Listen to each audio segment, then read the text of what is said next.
Welcome to the France24 debate. The U.S. Secretary of State says he's put France on notice in an interview with CNN. John Kerry warning against any Iran sanctions violations. This after a 100-strong delegation of French business leaders visited Tehran at the start of the week. For some, Kerry's remarks are little more than posturing, aimed solely at hawkish lawmakers in Washington. After all, U.S. oil executives held their own get-acquainted sessions with Iran's new president long before sanctions were partially eased in November. But a final deal on Iran's nuclear program is still very much up in the air, and a June deadline for signing looms large. It's not just U.S. public opinion that needs reassuring. The White House on Monday announcing that a Saudi Arabia leg would be tacked on to Barack Obama's trip to Europe next month. The Saudis openly distressed over the West's warming of ties with Tehran. Too quick a pivot towards Shiite Iran that could accelerate tension throughout the Middle East? Or do talks with Iran amount to a very narrow window of opportunity that's not to be missed? Today, in the France24 debate, how to deal with Iran. And with us to talk about it, former French ambassador Francois Nicoullaud. Welcome back to the show. Yes, good evening. Welcome back as well to attorney and analyst Ardavan Amir Aslani. Nice to see you. Thank you for having me. And from Abu Dhabi, Faisal Al Yafai, chief columnist at The National. Thank you for joining us.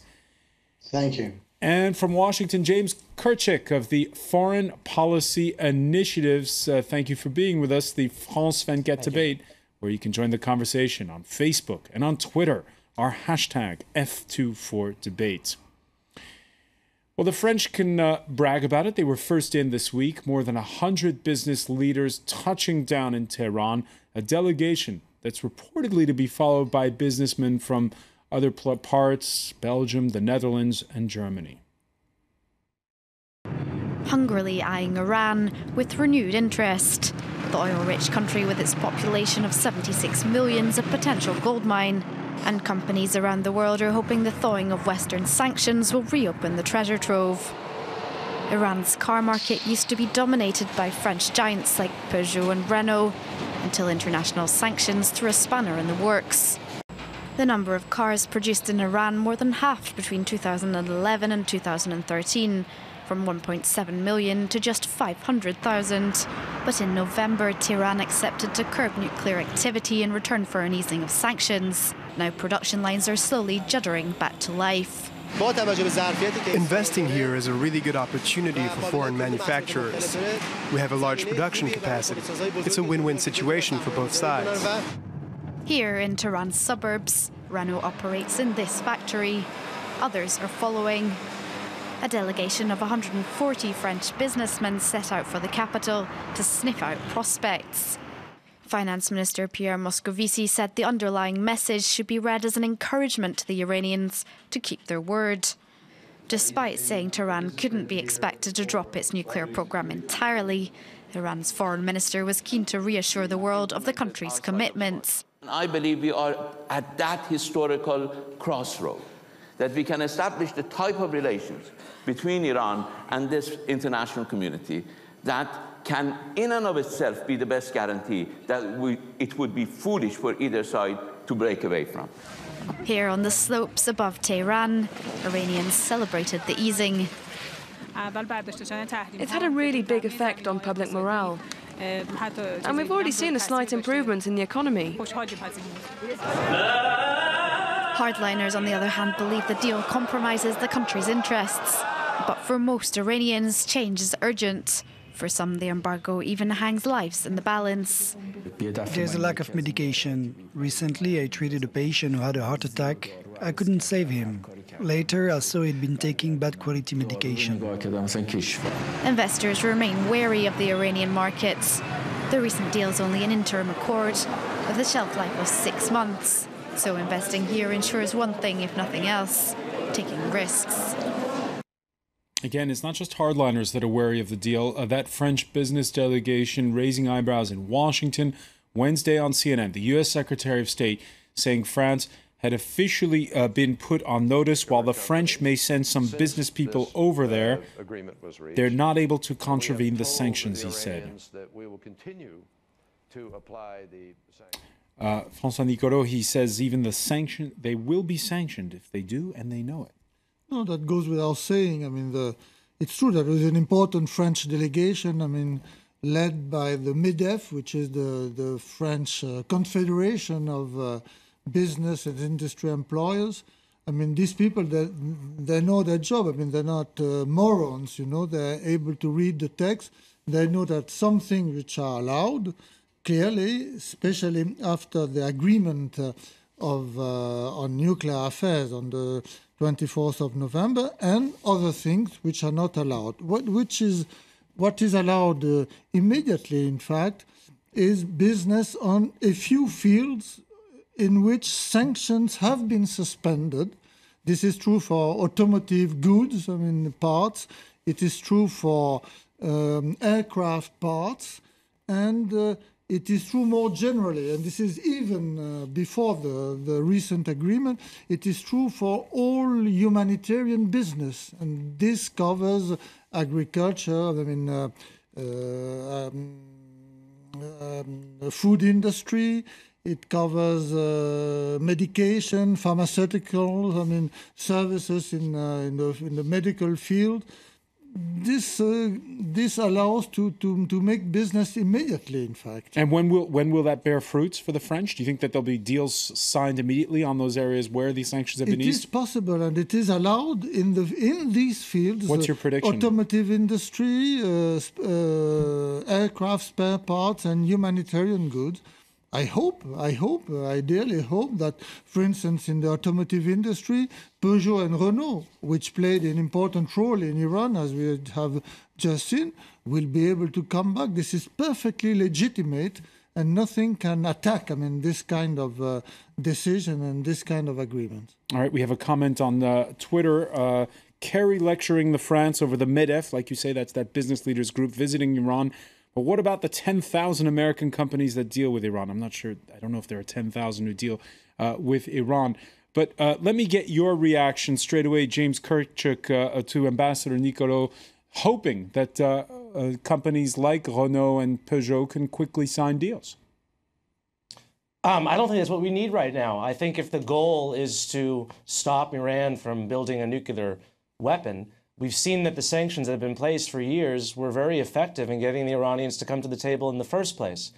So if we want to really bring them to their knees and get them to stop this, and there's no indication from the deal that was tentatively agreed to is going to stop their nuclear program, I think what is necessary is the adoption of the Kirk-Menendez sanctions bill currently in the Senate, which would strengthen sanctions in a year if this deal does not work out, if the Iranians do not uphold their end of the bargain.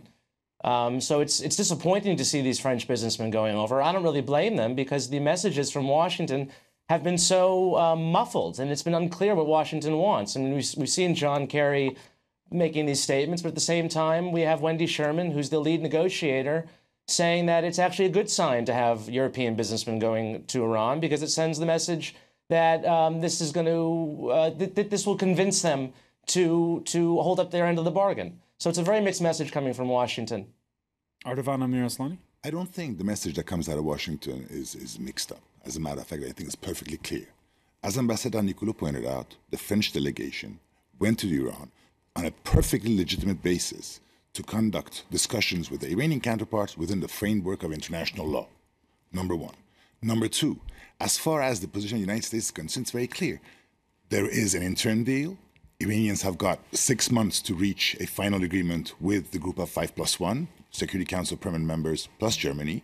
And by that date, if a deal occurs, sanctions may be gradually lifted. But that being said, the message coming out of America is the exact contrary of what I heard. Of course, there's been some talk from the Senator Menendez about putting up additional sanctions upon Iran. Not today. Sanctions that are proposed are to take effect after 6 months if a substantive deal doesn't come out.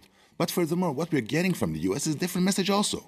The head of the Senate Arms Committee, Mr. Levin, wrote an open letter within the New York Times asking for senators to postpone any sanctions bill that is supposed to be advanced. Hillary Clinton came out herself, and she's a rather hardliner on the Iranian nuclear issue. And she also suggested that sanctions should not be implemented against Iran at this stage, and we should give diplomacy a chance. President Obama himself threatened to veto any new sanctions measures. And by the way, This story is not about humiliating anyone. We don't want Iran to go on its knees. We want peace and prosperity to come back to the region, and this can come only through dialogue and diplomacy, and that's what people are doing. And the French, from a legitimate point of view, they have embarked upon legal contacts with their counterparts, and nothing could be said against this initiative. And if Kerry said that this is a wrong step, I think he's wrong, because what has occurred anyhow is a psychological shift in relation to Iran.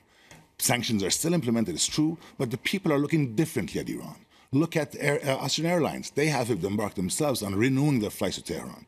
Even hotel companies from the UAE are signing hotel agreements with Iran. So we should not look to humiliating anyone and be only constructive through diplomacy and dialogue. Your reaction then to one comment we've gotten from one of the viewers. They're referring to Tehran, attempting through deception and maneuvers to pursue the nuclear weapons project while diminishing the international sanctions. You know, the big thing that people don't seem to understand, at least the person who tweeted this comment, is that it's not about trusting Iran. It's not about, closing your eyes and trusting Iran that Iran would comply with the signature.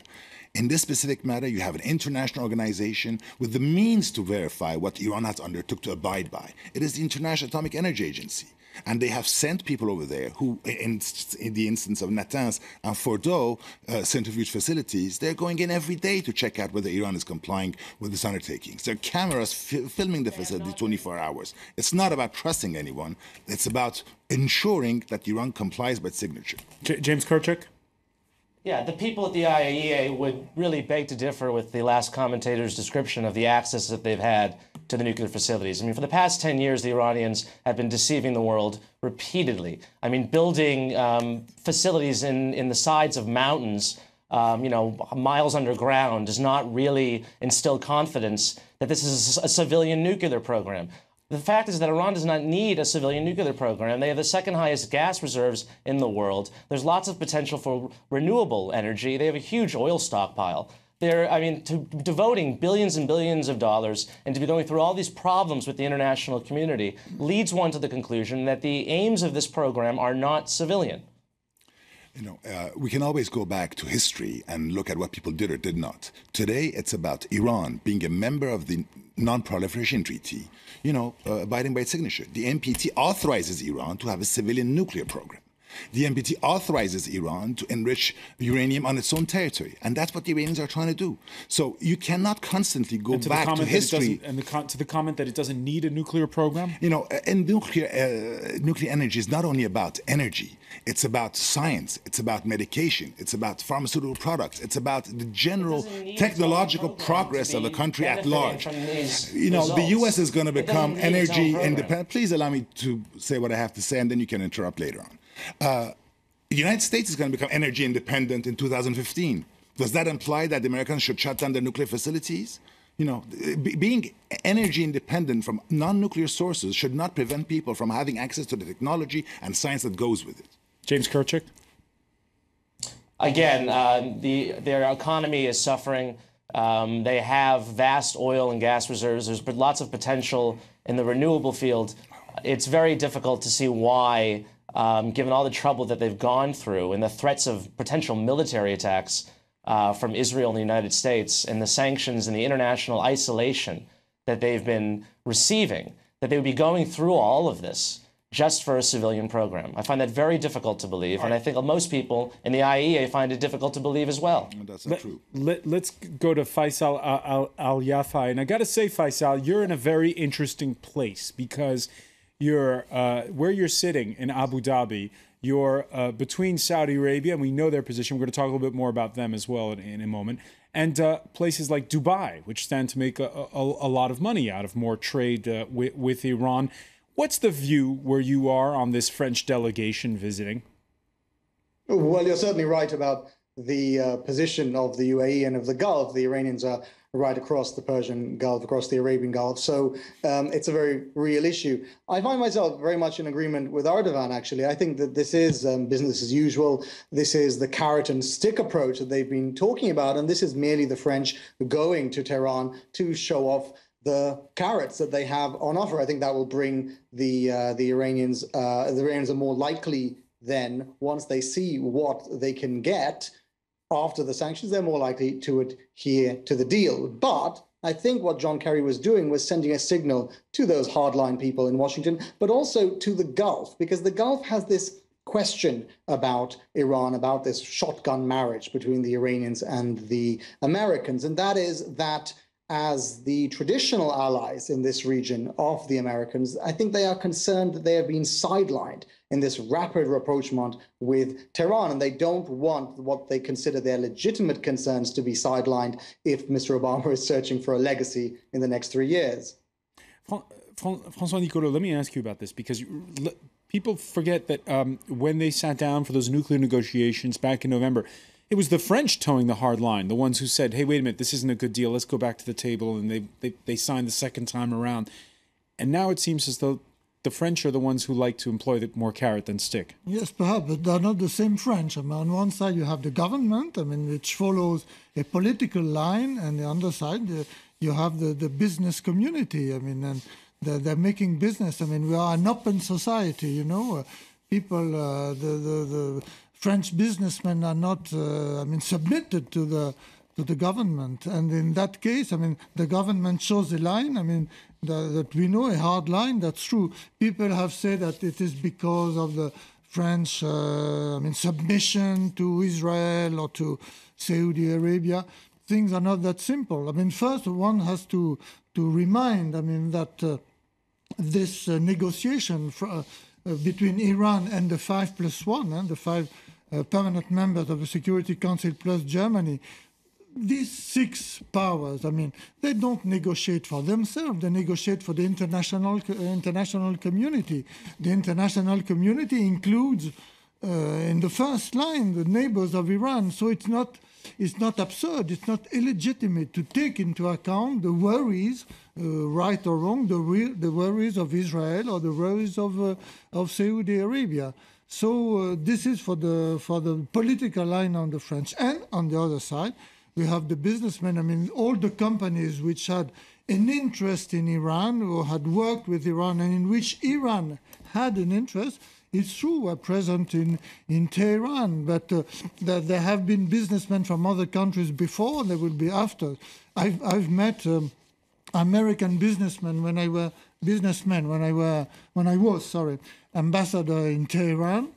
They spoke to the Iranians saying sanctions forbid to make business, but they don't forbid to talk. They don't forbid to have a dialogue. And these people were preparing for the future, the French are doing today.